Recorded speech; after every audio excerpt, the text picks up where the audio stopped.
Welcome to Thinkers IAS. In this video, let's discuss about Dhamma and Mauryan rule, Ashoka's Dharma, and death of Ashoka, reasons for the decline of Mauryan Empire in this video.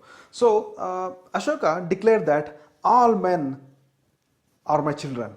Okay, so he mentioned that whatever exertion I make, I strive only to discharge the debt that I owe to all the living creatures. So he considered that it is his responsibility to protect all the living creatures, to give justice to all the living creatures as an emperor. That shows his Dhamma. Okay, Ashoka renounced war and conquest by violence and forbade the killing of many animals after the Kalinga war. So he set an example of vegetarianism. He almost stopped the consumption of meat in the royal household.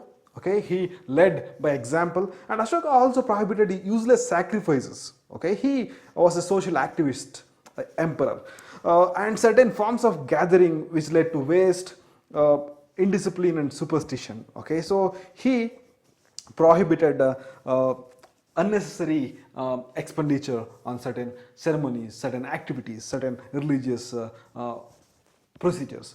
Okay, to implement these policies, he recruited a new cadre of officials called Dharma Mahamattas. They move to uninhabited areas and they convert or they bring civility to the tribes. Okay, and they spread the virtues of Buddhism. Okay, so Ashoka's Dharma. So in Babru Edict, Ashoka says that he has full faith in Buddha, Sangha, and Dhamma.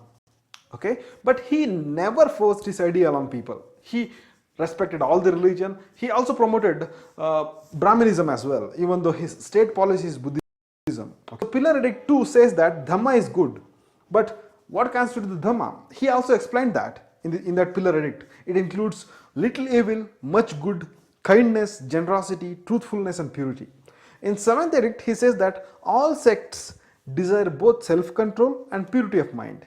In 12th edict, he described and directed request for tolerance among different religious sects. Okay, so that is the greatness of Ashoka. Death of Ashoka led to the decline of Mauryan Empire. Okay, so after the death of Ashoka, within a span of 60 years, 5 to 6 kings changed. Okay, so that is the impact. So Ashoka died in 232 BC after a reign of 40 years. His policy of ahimsa partially contributed to the decline of Mauryan Empire. It is interesting to know that even though Ashoka stopped waging war against other rulers, he has not abandoned his army. He maintained his army with full force. Okay, he used it as a defensive mechanism, not an offensive mechanism. But still, his policy of ahimsa partially contributed to the decline of Mauryan Empire. So none of the successors rose to his status after his death. So grandson of Ashoka, Sampriti, was a great patron of Jainism. Okay, his seat was Ujjaini. Another grandson, Dasharatha, is mentioned in Vayu Purana and Matsya Purana, Puranas of the post 2 AD. So who has been testified by scholars. So there was a possibility that the empire was partitioned into eastern and western part. Okay, with Dasharatha getting the eastern part and Sampriti getting the western part. That's also one of the reasons for the decline of Ashokan Empire.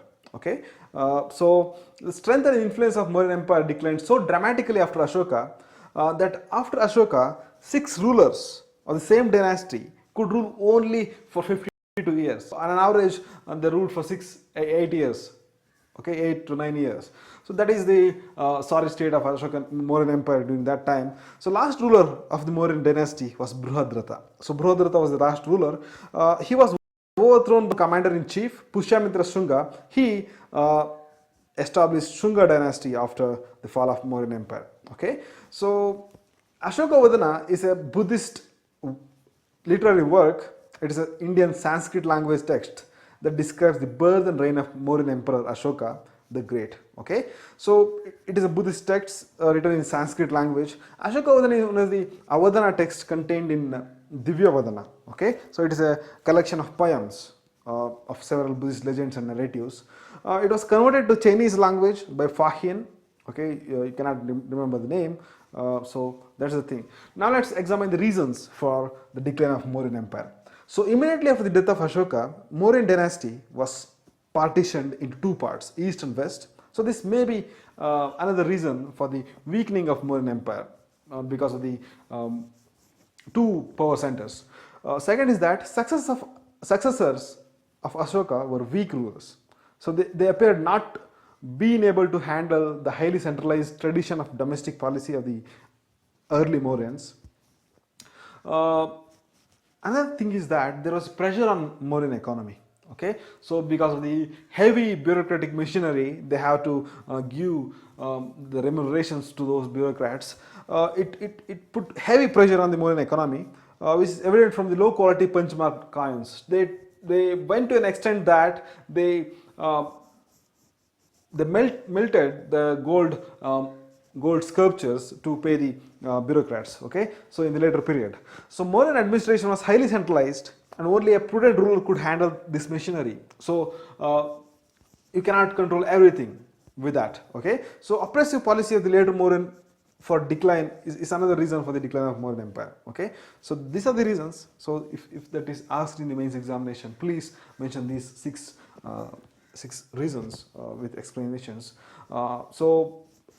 If you do not know, we have a current affairs analysis course for UPSC 2017. It covers both prelims and mains current affairs topics. Okay. Along with that, we are also discussing economic survey. In addition, we are providing revision videos on current affairs for prelims 2017.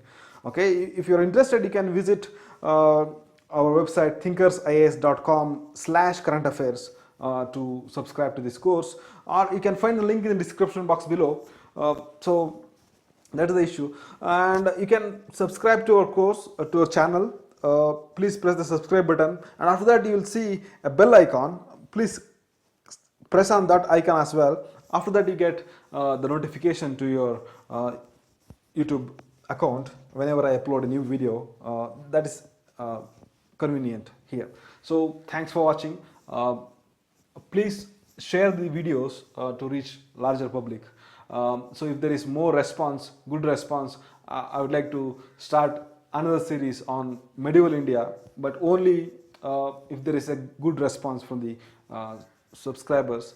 So let's see what happens. Please, if you want that, please share the videos to reach more people. Thanks for watching.